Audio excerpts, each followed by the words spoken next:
Нэгдүгээр хэсэг. Гэртээ эргэн ирсэн нь. Эрх мэдэл, хэвлэл мэдээлэл. Филиппин 1963-аас 2004 он. Нэгдүгээр бүлэг. Алтан дүрм. Шин зүйлд суралцчил байвал тэр зөв сонголт. Хүн үнэт зүйлийн төлөө тэмцэх шаардлагатай болох хүртлээр яг хинбэ гэдгээ бүрэн ойлгодог байх. Юуны төлөө тэмцэх ёстойгоо хэрхэн шийдэв? Заримдаа энэ сонголтыг та өөрөө хийхгүй. Өмнө хийсэн олон сонголтын чинь нээлбэр урдаа байгаа бүхнээ зүгээр л туулаад өнгөрөхөөс өөр аргагүй байдалд хүрэх нь бий. Азтай бол өдөр тутамдаа гаргадаг жижиг сажиг шийдвэр хизээ нэгэн цагт нүүр тулах асуултын хариулт болдог гэдгийг эрт ухаарах байх. Миний амьдралын утга учир юу вэ? Утга учирыг зүгээр гий урж угаад олжхдаггүй. Өөр нэгэн авчираад өгчөгдөх зүйлч биш. Амьдралынхаа туршид хийх сонголт нэгвэр, амлалтууд, хайртай хүмүүс болон эрхэмлэж явдаг үн цэнээрээ үүнийг тодорхойлно. Амьдралаа эргэн харахад 10 жилээр хувааж болмоор. 10 настай байхад ормонгоороо өөрчлөгдсөн амьдрал маань дараагийн 10 жил нь шин содон зүйлсийг нээн илрүүлж суралцсан мөчлөгөөр өрнөв. 20-од нас маань тэр чихтэй сонголтын мөчлөг байсан. Сургуулаа төгсөөд юу хийх вэ? Хаана амьдрах вэ? Хаана ажиллах вэ? Хэнийг бас хэрхэн хайрлах вэ гэх мэт. 30-аад нас маань сэтгэл зүрхний маань дуудлах гэж тодорхойлсон сэтгүүл зүүн ажлаа хэрхэн илүү мэрэгжлийн хийх, түүний үндсэн мөн чанар болох шударга ёсыг хэрхэн бүтээх тухай байлаа. Энэ бүх хугацаанд өөрчлөгдөөгүй нэг зүйл бол хичээл зүтгэл, шаргуу, хөдөлмөр. Миний хянаж чадах цорын ганц зүйлч энэ л байв. Харин 40-од наснд хэрэндээ л хорвоо ертөнцийг ойлгож эхлэв. 40-од наснда хаана амьдрахаа шийдсэн байна гэж би өөртөө хугацаа заасан бөгөөд эх нутаг Филиппин дээрч суурьшсан юм. Энэ бол миний 5 дахь 10 жил. 50-аад нас бол дахин бүтээх, нийгмийн сайн сайхны төлөө өөрийгөө зориулах тухай юм. Өөрийнхөө үнэт зүйлийн төлөө зогсох үе. Сүүлийн энэ 10 жилийг миний eel гарч буй үеч гэж тодорхойлж болох юм. Алан хядлага, эрх мэдлээ урвуулан ашиглаж буй хорт үйлдэлийн эсрэг үзэл санаагаараа eel гарч буй үе. Технологийн бараан сүудрийг илчилж буй үе. Мөн улс төрийн үзэл санаа, бэлгийн чиг хандлагын хувьд eel гарч буй үе юм. Би 1963 оны 10 дугаар сарын 2-нд Филиппиний Манила дахь Пасай хотын нэг модон байшинд төрсөн. Дүм түжигнэж, бум бужигнсан, хэл соёлын ялгаатай олон үндэстэн католик сүмийн дор нэгдсэн арлууд энд бий. Испани колоничлалын үед газар эзэмшиж авсан олигархуудын төвлөрсөн феодал нийгэм. 1898 онд Испани-Америкийн дайн дууссаны дараа Испанчууд Парисын хэлэлцээрийн хүрээнд Филиппинийг Америкийн нэгдсэн улсад хүлээлгэн өгсөн юм. Үүнээс нэг жилийн дараа Филиппинчүүдийн нэрэлдгээр Филиппин-Америкийн дайн эхэлсэн бөгөөд үүнийг Америкийн түүхийн сурах бичгүүдэд эсэргүү бослого гэж тодорхойлсон байдаг. Америкийн нэгдсэн улс өөрийгөө дэлхийн бусад бүх үндэстнээс давуу гэж итгэдэг байсан үе. 1899 онд Рудьярд Киплинг Филиппинийг захирах урам зориг Америкчуудад өгөх зорилгоор алдарт цагаан арстны ачаа нэрт империалист чүлгээ бичсэн байдаг. 1935 онд Филиппин өөртөө засах холбоотны улс болох хүртэл Америкчууд биднийг захирсан. Тэр үед манай үндсэн хуулийг Америкийн нэгдсэн улсын ерөнхийлөгч Франклин Рузвельт баталсан бөгөөд үндсэндээ Америкийн нэгдсэн улсын үндсэн хуулийн орчуулга төдий байв. Колоничлолоор бид 300 жил сүм хийдийн, 50 жил Холливуудын нөлөөнд оршсон юм. 1964 онд миний эцэг Мануэль Фил Айкардо автомашины ослоор нас барав. Энэ үед би 1 настай, ээж Хермелина маань миний дүү Мэри Жэйнийг тээж байв. Аавын гэр бүлийнхнээс холдон нүүж, элен цэмээ ээж, дүү бид дөрөв хагас дутуу баригдсан байшинд аж төрөх боллоо. Элен цэмээ маань архины хамааралтай байсан ч биднийг сайн асардаг байлаа. Бид шүдээ давсаар угааж дараагийн хоолоо яаж олох вүлээ гэдэгт байнга санаа зовдөг ядуу амьдралтай байв. Ээж маань цалин буусан өдрөө хөдөлмөрийн яамны шар дүрмд хувцастайгаа KFC авчирч бид жинхэнэ тансгалдаг байлаа. Намайг 8 настай байхад аавын талынхантай гэр бүлийн маргаан дахин хурцтаж, ээж маань Нью-Йорк руу нүгэд удаагүй байсан эмээтэй амьдрахаар Америкийн нэгдсэн улс руу явв. 1969 оны 4-р сарын 28-нд Сан Францискогийн нисэх буудалд газардахдаа ээж 25 таа байлаа. Дүү бид хоёр аавын талын эмээ өвөөтэйгөө амьдрахаар Манилагийн төв хэсгийн Гуайзан хотын Таймс гудамж руу нөөв. Дундаж давхаргийнхны амьдардаг, зам дагуулж байшингуудаа барьсан даруухан газар. Аавын маань талын эмээ Росарио Сунико ихээхэн шүтлэгтэй хүн байсан нь миний итгэл үнэмшил төлөвшөхөд баггүй нөлөөлсөн. Эмээ хөгжимчдийн гэр бүлээс гаралтай, залуу, ухаалаг, чадварлаг төгөлдөр хуурч хагсан аавын маань тухай төөхүүдийг ярьж өгдөг байв. Хичээл сурлагадаа шамдаж, хожим илүү сайн үр дүн гаргахын тулд өнөөдөр хөдөлмөрлөхийн ач холбогдлыг надад зааж сургасан хүн. Халаасны мөнгнөөсөө илүүчилсэн зооснуудаа би шилэн саманд хурааж, аажмаар дүүрхийн эмээтэйгээ хамт харж баясдаг байлаа. Үзэл санаанд маанч нөлөөлөх гэж баггүй оролцсон л доо. Ээжийг минь яавч олигтой хүн биш бөгөөд бие үнэлэхээр Америкийн нэгдсэн улс руу явсан гэж надад итгүүлдэг байлаа. Жаахан охины хувьд ойлгоход хэцүү байсныг нуух юм. Ялангуяа ээж маань бидэнтэй уулзахаар хаяа нэг ирэх үед асуудал дэгдэнэ. Жилд багадаа нэг удаа ээж ирж бидэнтэй хэсэгтэй хамт байдаг байсан бөгөөд энэ үед гэр орны уур амьсгал ормонгороо эргэдэг байв. Хэдий жаахан байсан ч ээж эмээгийн хоорондын зөрчилдөөнийг анзаарч ядах юмгүй байв. Тэд намайг аль нэг талд талцуулах гэж үздэг байсан ч би төвийг баримталж үлдсэн юм. Ээж биднийг эргэж ирдэг байсан үеийн хар цагаан сүлдсэн олон дурсамж санагддаг. 7-8 настай байх үеийн ээж дүүтэйгээ орон дээр сууж угаад зураглалууд. Ээж маань миний ам амьдрал байлаа. Шавилхан биетэй, үзэсгэлэнтэй, өргөлж нүүр дүврэн инээмсэглэж явдаг байв. Нэг удаа ээж дүүтэй ярилцаж байхад нь би шинээр сурсан нэг үгээ гайхуулмаар санагдаад тохиромжтой үеийг хүлээж угаад нөгөө үгээ хилээд авлаа. Гайхалтай гэж би нэлээд чангарлав. Ээж маань хэсэг чимээгүй ажуугаад чанга гихчин инээгээд намайг тэврэн авч билээ. Би зөвхөн охид явдаг Гэгэн Сколастагийн католик коллежид сурдаг байв. Германы Бенедиктийн эгч дүүсийн үүсгэн байгуулж удирддаг байсан энэ сургууль намайг төрөвчлсөн сургалттай туршилтын ангид хуваарлсан бөгөөд манай ангийнхан шалгалтанд онцдон авч сургуулийн бусад хүүхдээс ухаантай гэж үнэлэгддэг байлаа. Ангийнхантайгаа тэр дундаа Тэмик Макрейхтэй нийлж энэ тухай ярьж инээлддэг байв. Ээж маань дүү бид хоёрыг сургуулаас аргуулсан тэр өдөр энэ бүхэн дууссан билээ. Цонхоор нарны хурц гэрэл туссан энгийн л нэг хичээлийн өдөр байлаа. Цүнхээ тавиад модон ширээнийхээ хавтанг дөнгөж нээгээд байж байтал миний нэрийг дуудав. Мэриэн. Зөвхөн гэр бүлийнхэн маань л намайг тэгж дууддаг байсан юм.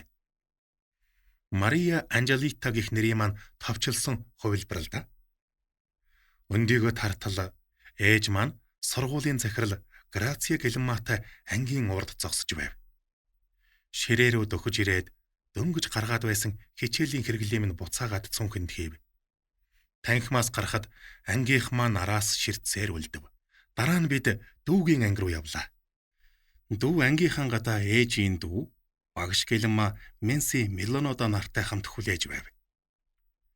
Мэри Жен ээжийг хармах цаг гүйж ирээд тэрч явлаа. Тухайн үед хонгилд биднээс өөр хүн байсангүй. Мэри Жэйн ээж хоёулаа уйлж байв. Тэгж байтал ээж биднийг Америк руу дагуулan явна гэдгээ амандаа бовтнон шивнэн хэллээ. Тухайн үед би зөн совиндоо бүх зүйл өөрчлөгдөж байгааг мэдэрсэн мэт сургуулиа сүүлийн удаа тойрволон харж билээ. Иймэрхүү цаг мөчид хүн зуурч үлдэх ямар нэгэн зангуу хайдаг байх. Миний хувьд тэр зангуу нь маргааш хугацаанд дуусах номын сангийн ном байлаа. Сургуулийн хаалга руу явж байхдаа би зогсож номын сан руу заагаад ээжээс номоо буцааж өгч болох хэсгээ асуухад тэгж байгаад өгдөө гэв. Бид замын хажууд зогсож байсан машинд суугаад дөнгөж хөдөлж байтал ээж урд судалд сууж байсан хүнийг танилцуулав. Мэри Жэйн, энэ хүн бол та хоёрын шинэ аав гэв. Энэ үед бүх зүйл өөрчлөгдсөн юм. Би өвөө эмээгийнхээ гэрт мөн сургуульд ахиж очиагүй. Нэгэнтээ миний бүх ил ертөнц байсан энэ газар ганцхан хоногт надад огт хамааралгүй болсон байв. Өмнөх бүх ил зүйл хаалга хаасан мэт арилж цоошин амьдрал өмнө минь нээгдлээ. Тухайн үед би 10 настай байв. Үүнээс хойш 2-7 хоногийн дараа бид Northwest Airlines-ийн нислэгт суучсан онгоц Аляскад түр зогсоод шатхуунаа цэнэглэж байв. 1973 оны 12 дугаар сарын 5-ны өдөр. Би онгоцны цонхоор хараад энэ өдрийг мартаж болохгүйг өөртөө сануулсан юм. Бидний өмнө юу хүлээж байгааг хэн ч мэдэхгүй. Ямар ч энэ өдөр Мэри Жэйн бид хоёр анх удаа цас харсан билээ. Джон Кеннедигийн нис хонгоцны буудалд газардахад маш хүйтэн байлаа. Би өмнө нь тийм хүйтнийг хизээж үзэж байсангүй. Хойдоо бидний ачааг авав. Түүнийг цаашид хингэж дуудахаа би толгойдоо эргэцүүлсээр байлаа. Ээж маань түүнийг аав гэж дууд гэсэн бол нагац ихч Менси Петр аав гэж дуудахыг санал болгосон юм. Биднийг Манилад байхад нэг танихгүй хүн хойд автай зураг авахуулахыг хүсэхэд ээж хүмүүс түүнийг Элвис Пресли гэж бодоод байгаа юм гэж тайлбарлаж байв. Онгоцны буудлын авто зогсоолоос хөхөнгийн Volkswagen Beetle маркийн машинд суугаад анх удаа машины суудлын дулаацуулагч гэгч зүйлтэй танилцж билээ. Бид тэндээс урд зүгт цаг хагас орчим явв. 24 цаг гаруй өмнө Дэлхийн нөгөө захад эхэлсэн аялал Нью-Жерсигийн Томс Ривер гэгч газар шинэхэн баригдсан байшингуудтай хотын зах хэсэгт хүрснээр өндөрлөв. Бид зорьсон газартаа иржээ. Би анх удаа цасан дээр хөлийн мөрөө үлдээсэн өдөр. Ачаагаа задлаад дүүтэйгээ шинэ гэртээгээ танилцав. Ээж маань шинэ аавын овгоор биднийг бүртгүүлэх ба овог минь албан ёсоор рейсаа болж өөрчлөгдөх талаар тайлбарлаж өгөв. Биднийг явахад улс маань нэлээн үмэн самуунтай байлаа. Жил гаруй өмнө 1972 оны 9-р сарын 21-нд ерөнхийлөгч Фердинанд Маркос цэргийн хатуу дэглэм зарлаж сэтгүүл зүйн гол толгуур байсан Филиппиний хамгийн том телевиз ABS-CBN-ыг хаагаад байлаа. Маркосын бүтээсэн нэг хүний засаглал тэр үеийг хүртэл Америкийн нэгдсэн улсаас хамааралтай байсан Филиппиний түүхийн цоо шинэ үеийг эхлүүлсэн юм. Газар нутгийн тэмцэл Филиппинд эхэлж энд дууссан хэмээн миний найз Стенли Карнау алдарт бидний нүдээр Филиппинд бүтээсэн Америкийн эзэнт гүрэн номондоо бичсэн нь бий. Америкчууд үрээшигтэй хараат бус засаглал бий болгоход хойрог хандсан тул Филиппинчууд улс төрчдөөс тосомж ирсэн нь эзэрхийлэл хээл хахуулыг дэврэгсэн юм. Эзэрхийлэл архаг авилга Филиппинээс хизээч салахгүй мэт. 1965 онд эдийн засгийн хямралын үед анх сонгогдсон Маркос улиран сонгогдсон анхны ерөнхийлөгч болсон юм. Түүний кампанит ажлын гол сэдэв нь үндэсний ондоошил Америк нэгдсэн улсаас тусгаар тогтнох тухай байв. Маркос цэргийн дэглэм зарлсны дараа 1973 онд Конгресс манай шинэ үндсэн хуулийг сойрхов. Өмнөхийн адил Америк нэгдсэн улсын үндсэн хуулийн орчуулга төдий байсан ч энэ хувилбарт Маркосын эрх мэдлийг баталгаажуулсан шин заалтуудыг нэмж тусгасан юм. Энэ үндсэн хуулийг хожим нь дээд шүүх баталснаар Маркос дараагийн 14 жил төрийн эрх барих боломж нь хуулиар баталгаажив. Энэ бол миний Америк нэгдсэн улсад шинэ бодит байдалтайгаа дасан зохицож өнгөрүүлэх он жилүүд юм. Манай гэр бүл Америк үзэл санаанд бат идэгдэг байв. Шаргуу ажиллаж, татвараа төлөөд л хүртэх ёстойгоо хүртэнэ. Нийгмийн тэр чигтээ хорвоо ертөнц шудраг гэх гэрээний хүрээнд ажилдаг гэмээр. Харин эцэг эх маань нийгмийн энэ суур гэрээ аажмаар устан үгүй болохыг амьдралаараа мэдэрсэн. Айдас тодорхойгүй байдал хэрхэн газар авч тэлдэг.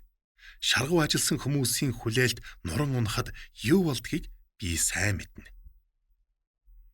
Сэтгэл зүйн ийм нөхцөл байдалтай эмзэг бүлгийг онлайн сошиал медиа зохион байгуулалттай мэдээллийн операцууд ороод ирэхээр хүмүүс хамгийн түрүүнд худал хуурмагт итгэдэг. Петр Эмс Реса бол Нью-Йоркт төрсөн 2 дахь үеийн Итали Америк хүн юм. Гэр бүлийнхээ санхүүгээс шалтгаалж 16 наснда сургуулаа хийсэн бөгөөд Brown Brothers, Harriman and Co хөрөнгө оруулалтын банкнд дата шивэх ажилд орж шаргуу хөдөлмөрлсөөр боломжийн албан тушаалд хүрсэн. Тэтгэврт гарахдаа мэдээллийн технологи хариуцсан аглах менежерийн албан тушаал хашиж байв. Тэтгэврт гарсныхаа дараа тэрээр IBM-д ажиллах болсон юм. Шаргуу хөдөлмөр болон жижиг деталь их ч алдалгүй тооцоолдог авьяас нь түүнийг амжилтанд хүргэсэн билээ.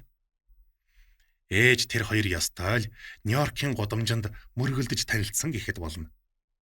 Гэрлэхээс өмнө тэд 2 жил орчим үерхсэн бөгөөд 1972 онд гэрэлснийхэн дараа жил миний дүү Мишель мэндэлсэн юм.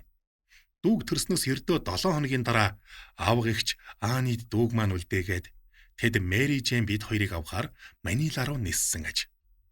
Петр, Хермелина хоёр тухайн үедээ л их сонирхолтой хос байв. Хүүхдүүд нь ч аав ээж нь ч үргэлж олонний анхаарлын төвд байдгийг мэдэрдэг байсан.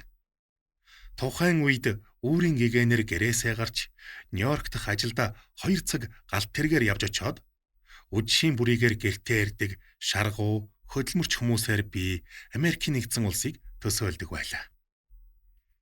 Нэг хэсэг ээж маань мөнгө хэмнэхийн тулд бидний хувцсыг өөрөө ойдог байв.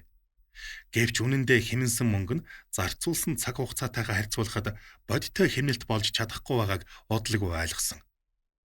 Манай дүү Петр Эмс Жуниор болон баг дүү Николыг төрөх үеэр сургуулийн бэлтгэл хангах ажлыг би гардан хариуцдаг болов. 8 дугаар сар болохтол ээжийн араас тэргээ түрээд Grand Union, Sears гэх хямдарсан барааны гол дэлгүүрүүдийг нүүлгдэг байлаа. Хамгийн хямдгуутал хувцсыг хаанаас олж хэрхэн сонгохыг би сайн мэддэг байв. Тухайн үед сургалтын хөтөлбөрийг компаниас нь дааж аав ахлах сургууль төгсөв. Намайг ахлах сургуульд явж байхад аав ичнээгээр коллежид сурч байв. Хүүхдүүдээ нийгэмд тэгш өрсөлдөх боломж олгохын тулд миний ээж аав ямар их золиос гаргасныг би бүр хожим нь л ойлгосон юм. Хүүхдүүдээ сайн сургуульд сургаж, сайхан амьдрах боломжоор хангахын төлөө тэд зүтгэсэн. Тэгжиж чадсан юм. Хүүхэд шүүгсэн Silver Bay баг сургуулийн 3 дугаар ангид буюу шинэ ангидаа ороход би 1.30 м хүрэхгүй өндөртэй байсан бөгөөд хамгийн жижиг биетэй бас цорын ганц бор арьстай хүүхэд болов. Би англиар ойлгож ярьж чаддагч эх хэл маань Тагалог буюу Филиппин хэл шүү дээ. Ангийнхан маань өөртөө итгэлтэй чанга дуугаар өөрсдийгөө илэрхийлж байгааг харж гайхаж биширч байсан ч багштай хитрхи замбраагүй харьцаад байгаа мэт санагддаг байв. Гэхдээ энэ сургууль гэгэн Сколистагийн сургуулийн адилаар хүүхдэд өөрийнх нь хурдаар суралцах боломж олгодог сургалтын систем ашигладаг байсанд нь талархав. Би ангийнхантайгаа цаашлаад өөртөөгөө ч сурлагаараа өрсөлдөх дуртай байсан бөгөөд гэгэн Сколистакад сурж байх үедээ л хичээлээ нэлээд төрүүлээд үзчихсэн байв. Уншлагын гүйцэтгэлээ шалгуулах хуудасаа авах үед манай ангийн хамгийн өндөр, хамгийн чанга дуутай хүүхэд надад зориулж цоо шин бүлгийн шалгах хуудсыг задлж байгааг ангид зарлаж орхив. Ингэж бүх хүүхэд намайг сурлагаараа нэлээд давуу байгааг мэдэж авсан юм. Би төрөлхийн дотогшоо ичимхий хүүхдэлтэй. Америкийн амьдралын хэм маягт дасан зохицоход надад маш хэцүү байсан. Багш нар маань намайг бараг 1 жил үг дуугараагүй гэж ярьдаг юм. Ингэж дууга хураасан маань зөвхөн бусад хүн чамаас асуулт асуусан үед л дуугарах, Филиппинээс сурж авсан сэтгэлгээнээс аажмаар гарч шинэ орчинтойгоо дасан зохицох үйл явц байсан гэж би боддог. Шинэ ертөнцийн соёлыг Порлон шиг л ууж авч байсан хэрэг. Silver Bay баг сургуулийн багш нарч дууга хураасан суурь шалтгааныг минь ойлгож дасан зохицоход тусалж байв.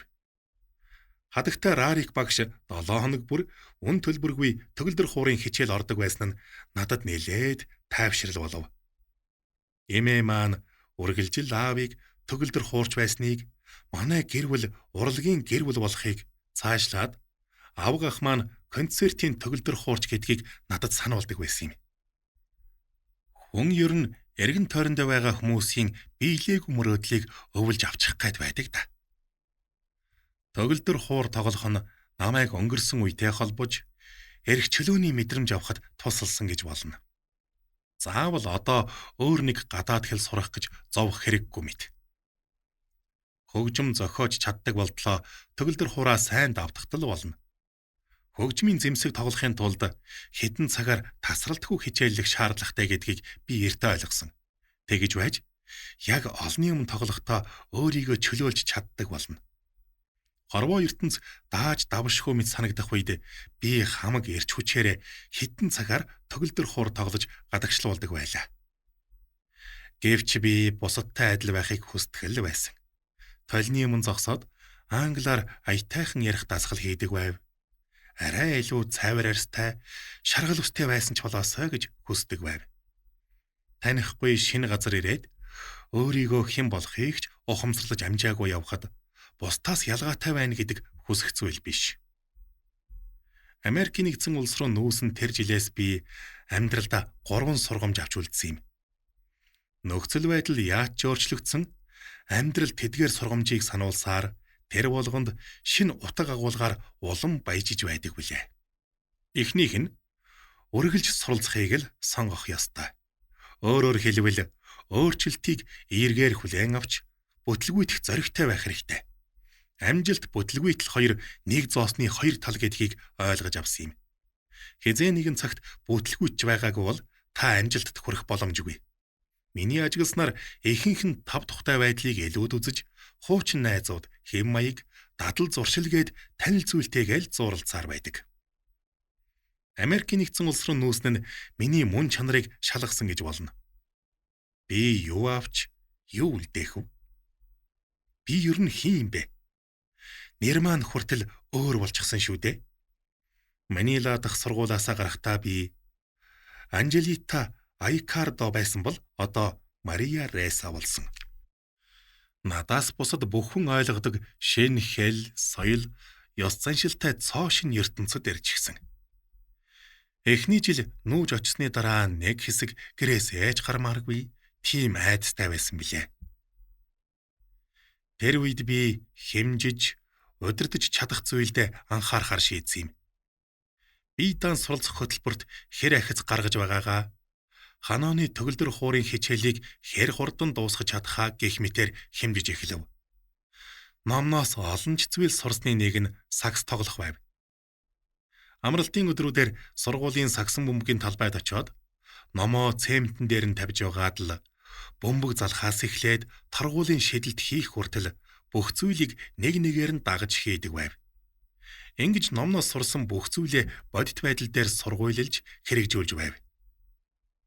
Нүүж ирээд хэдэн сар болсны дараа үлгэрлэн дуурайдаг байсан хадагтай Агланд багш маань өөр анги руу орох уу гэж асуув. Сургуулийн захиргаа намайг анги дэвшүүлэхээр шийдсэн байж л дээ. Дөнгөжл шинэ амьдралдаа дасаж байгаа би дахин өөрчлөлт хийхээс айж байлаа. Тэр үед багш надад "Мария, айх хэрэггүй дээ. Суралцахад үргэлж бэлэн бай. Манай ангид чамд суралцах зүйл үлдсэнгүй" гэж хэлсэн юм. Хичээлийн жилийн дундуур 3 дугаар ангиас 4 дугаар ангид орж бүх зүйлийг дахин шинээр эхлэв. Эндээс 2 дахь сургамжаа авсан юм. Юу гэж вэ? Пажама үдшилэг гэж юу болохыг би мэддэггүй байв. Манилад байхад хүүхдүүд тийм юм хийдэггүй байсан юм. Ядчил тэгж нэрлэдэггүй байсан. 3 дугаар ангийн хамгийн нэртэй сурагч Шаран Рокозны намайг нэг тийм үдшилэгт өрөв. Ээжээс энэ яадаг үдшилэг вэ гэж асуухад унтлагын хувцастай очдог үдшилэг байхгүй юу гэлээ. Нэрэн л тийм байх. Ийм чухал үдшилэгтэй намайг өрсөнд нь итгэж ядсаар байсан юм. Тавлсан өдрөө унтлагын хувцас өмсөөд аав, ээж, дүү бид дөрөв машинтаа сун хөдлөв. Шарны гэрт очтол бид шоконд орхон тэр. Ангийнхан Шарны гадаа зүлгэн дээр бөмбөг тоглож байлаа. Харамсалтай нь хинч унтлагын хувцас өмсөөгүй байв. Ээж рүү хартал ээж ч яг үнэндээ пажама парти гэж юу болохыг мэдэхгүй байснаа хүлээн зөвшөөрөв. Энэ үед ангийнхан манай машин ирснийг хэдийн анзаарчихсан байсан тул буцаад явах аргагүй байлаа. Машин зогсоход ээж аав руугаа нэг том хараад бууснаа санддаг юм. Ангийнхан тоглохоо болоод бүгд над руу харав. Би юу хийхээч мэдсэнгүй. Гэтэл Шаран гүйж ирээд "Хөө, чи унтлагын хувцас өмсчихсэн юм уу?" гэв. Тэгэх ёстой юм байх гэж бодоод химэн нулимс унгаах шахам амандаа бовтнов. Машинаас буух гэж хамаг зоригоо шавхчихсан тул надад зориг гэх юм үлдээгүй байлаа. Шаран гараас хөдлөөд цүнхий маань аваад баашн руугаа дагуулan оров. "Чи гэрт ороод хувцас олчихоо" гэж хэлэхэд нь би нүдээ шудраад аав ээждээ баяртай хэмээн даллав. Илүү хувцас авчирсан нь сайн юм болжээ. Хүн альва эрсдэлтэй зүйл хийхдээ хэн нэгэн чамд туслана гэдэгт итгэж чаддаг байх хэрэгтэй. Харин чамд бусдад туслах шаардлага боломж олдвол гараа сунгахад мөн бэлэн байх хэрэгтэй. Айцаасаа зүхтснаас нүүр тулсан нь дээр. Зүхтлаа гэд асуудал алга болохгүй шүү дээ. Асуудалтайгаа нүүр тулсан үеэс л түүнийг даван туулах боломж нээгддэг. Би ингэж л эр зориг гэдэг зүйлтэй анх танилцсан юм. Миний авсан 3 дахь сургамж бол дээрлэхэгчдийг сөрж зогсох юм. Үүнд айдас, хүлээн зөвшөөрөх, өөрийн гэсэн хүрээлэл үүсгэх, дэмжигчтэй болох гэд маш олон зүйл хамааралтай. Надад бүх зүйл л танил биш. Шинэ байсан тул би ихэндээ чимээгүй байж, ажиглаж суралцдаг байлаа. Би угаасаа л бусдаас хэтэрхий өөр байсан тул бусадтай төстэй байх гэж хичээгч утгагүй байсан хэрэг. Энэ нь үйл явдал өрнөлийн нэг хэсэг болохгүйгээр гаднаас нь чимээгүй ажиглаж суралцах боломжийг өгсөн байх. Тэр жил манай ангид неоло материалтай өмд өмсдгөөсөө болж дээрлэхүүлдэг чимээгүй даруухан охин сурдаг байв. Энэ номонд түүнийг Дэби гэд нэрлэдэг юм. Бүх хүүхдэл өмдийн шоолдог байсан шалтгааныг би ойлгодоггүй байв. Мэдээж яагаад гэдгийг асуусангүй. Намайг бас шоолоод эхэлвэл яах вүлээ? Тэр үеийн өөрийнхөө үйлдэлийг хожим нь бодоход чимээгүй байна гэдэг хамтран үйлдэж байгаатай ижил байсан гэж боддог юм. Бид сургуулийн оркестрт хамт явдаг. Би морин хийл, Дэби хийл тоглодог байлаа. Нэг өдөр сургуулийн дараа Дэби оркестрийн өрөөний буланд суугаад уйлж байв. Миний зөн совин зүгээр л орхиод яваа гэж хэлж байлаа. Хэрвээ би түүнтэй юм яриад хүүхдүүд анзаараад намайг ч бас шоолоод эхэлвэл яана. Хүүхдүүд Дэбиг шоолохоос бусдаар юу ч ярьдаггүй байсан юм. Тэгж байтал та нар хүмүүсийг өөрсөдөө хэрхэн хандаасай гэж хүснэ. Тэдэнд мөн түүнчлэн ханд гэсэн Библийн алтан дүрм санаанд орж ирлээ. Би шийдлээ. Сургуулийн өрөөнөөс гарч ариун цэврийн өрөө рүү орж цаасан альчуур аваад Дэбид авчирч өглөө. Түүнээс юу болсныг асуув. Аав нь сүүлийн хэдэн сар эмнэлэгт байгааг надад учирлав. Түүнтэй ярих нь цаашиж харилцаатай байх зоригийг надад өгсөн юм. Тэгж байгаад түүнийг гэртээр чонохыг өрөв. Ар гэр нь санхүүгийн асуудалтай байгаа тул хамгийн хямд нялонтой өмд өмсдөг байх нь л дээ. Үүнээс хойш би Дэбиг өмөрдөг боллоо. Нэг удаа түүнийг байнга дээрлэхдэг хүүхэд сургуулийн үед шоолоод байхаар нь болооч гэж хэлв. Над руу бас дараад эхлэх байх та гэж бодож байтал бусад найзууд маань бидний талд орж эхлэв. Дээрлэхэгч олонний өмнө өөрийн сөрөхөд дурггүй. Тийм ч учраас түүнийг нэг л хүн эсэргүүцэж үг хэлэх нь эерэг өөрчлөлтийг эхлүүлэхэд хангалттай байдаг аж. Энэ бол сүргийн бурангүй сэтгхүүтэй тэмцэх эхний хичээл байв. Хүмүүст хүссэн зүйлийг өгч байгаа л бол тэд чамд талтай байдаг. Алдартай байх нь гол сургамж юм. Гэхдээ чи өөрөө үүнийг хүсэж байна уу? Томас Риверийн ахлах сургууль надад төгөлдөр хуур, компьютерийн програмчлалын хичээл, цаашлаад агсан төвшний хичээлүүдийг үн төлбөргүй орсон нь Ivy League-ийн сургуульд орох суурь тавьж өгөв. Хангалттай шаргуу хөдөлмөрлөж чадвал хүссэн бүхэндээ хүрдгийг сургамжилж, ирээдүг минь замчилсан юм. Сургуулаа төгсөх хүртэл 3 жил дараалан ангийн дараагаар сонгогдсон би санал асуулгаар амжилтад хүрэх хамгийн өндөр магадлалтай хүүхдээр тодроод байв. Ээж аав байнга л ажилтай байсан тул би ихэнх цагаа багш нартай өнгөрөөдөг байлаа. Өнөөгийн намайг бүтээхэд хамгийн их оролцсон хүн бол Томас Ривер ахлах сургуулийн зуны хөтөлбөрийн захирал Дональд Сполдинг юм. Том биетэйч урдан хөдөлгөөнтэй, сахалтай, байнга л инээж явдаг хүн байв. Сполдинг багш надад морин хил тоглохыг зааж, удирдаачаар ажилдаг байснаар барахгүй 8 өөр хөгжмийн зэмсэг тоглохыг зааж өгсөн билээ. Тэр намайг болон хорвоод тохирох газараа олж ядан байгаа над шиг хүүхдүүдийг анхаардаг хүн байсан.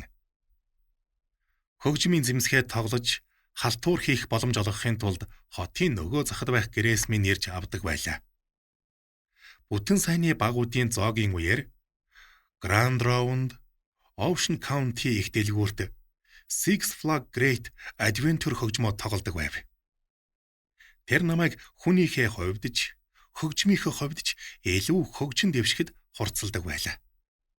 Сансан бүхэн минь боломжтой мэт надад итгүүлдэг байж. Яагаад болохгүй гэж тэр дандаа хэлдэг байв. Чи шин зүйл сурчлуугаа бол тэр зөв сонголт.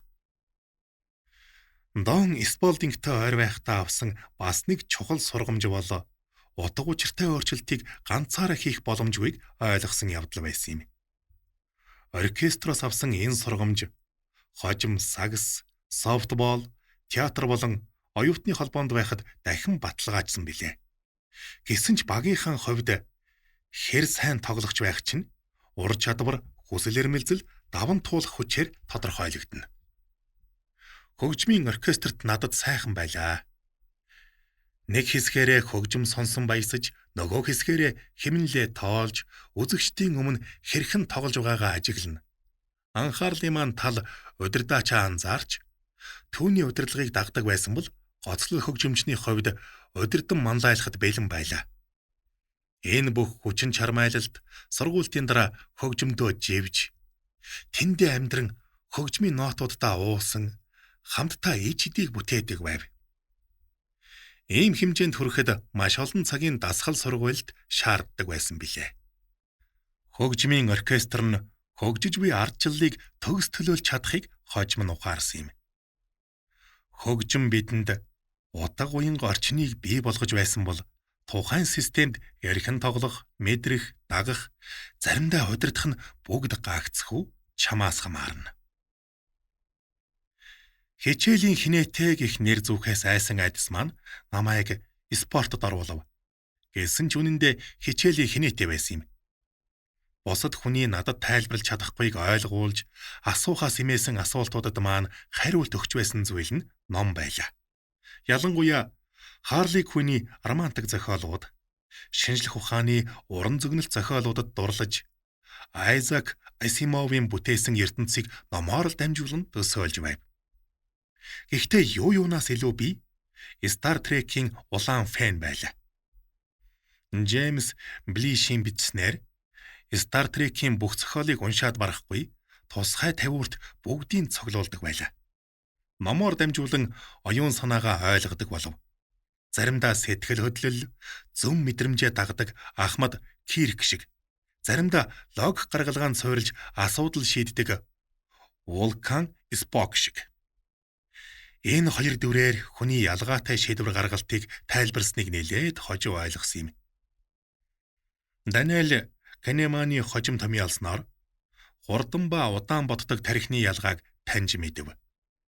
Өнөөдрийг хүртэл надаас баатар чинь хэн бэ гэж асуухад би Спок болон Ахмад Киркийн дундын хувилбар буюу энэрэнгүй сэтгэл, зөв мэдрэмж болон сэтгэл хөдлөл тулгуурласан рационал, логиктой сэтгэдэг дүр гэж хэлдэг. Гэхдээ би сөрөг сэтгэл хөдлөлүүдээ ямар нэг байдлаар дарангуулад байснаа тухайн үед ойлгоогүй юм. Тухайлбал уур хилэн. Үйл явдал өрнөлийг гаднаас нь ажиглаж дүгнэлт хийснийхээ дараа л сая нэгэн оролцож шинэ ертөнцийнхөө нэг хэсэг болж чадна гэх мэдрэмжээсээ салж чадлагүй удсан билээ. Тийм ч учраас яаж ийгээд Филиппинтэй л холбоотой дугуулангуудад бүртгүүлчихэд байсан байх. Филиппинд хамгийн олон хүн сонирхдог сагсан бөмбөгийн дугуйлан, шатрын дугуйланд явдаг байв. Миний дурсамжинд шатар бол хизээч буцаж очиж чадахгүй өнгөрсөн амьдралын маань хамгийн чухал дурсамж үйлээ. Гэвч учир шалтгаанын тухайн үед ойлгоогүй байж. Коллежид хүсэлт гаргах үед л энэ бүх мэдрэмжийн цаад учир шалтгааныг аажмаар ойлгож эхэлсэн байх. Коллежийн элсэлтийн эсэндээ миний амжилтууд ер нь хүн чанар маань бараг л тэр чихтэй багш нар эцэг эхийн минь хүслийн тусгал байсанд харамсдаг тухайга бичсэн юм. Нефт онц үнэлгээтэй сурагч байсан ч зүүн мөрөн дээр маань нэг чөтгөр суучхад ахаад илүү хичээ, дахиад олон амжилт гарга, хамгийн их тодтолтой гуншин илүү олныг цуглуул гэд шивнээд байх шиг. Хэрвээ тэгж чадахгүй бол чи энт хийх биш гэж итгүүлдэг байсан мэт. Би 6 жилийн хөтөлбөртэй анагаахын сургууль, цэргийн академи, хэд хэдэн Ivy League-ийн сургуульгээд нийт 13 коллежид хүсэлтэлэг авь.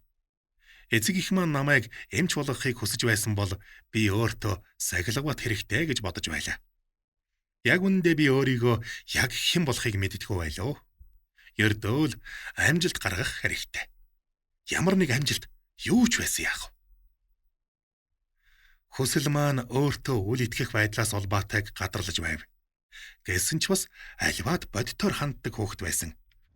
Зүүн мөрөн дээрх чөтгөртэйгөө хараахан танилцаагүй байсан ч сурах бичгийн зааж чадахгүйд суралцах нь надад тустай гэдгийг мэддэг байв.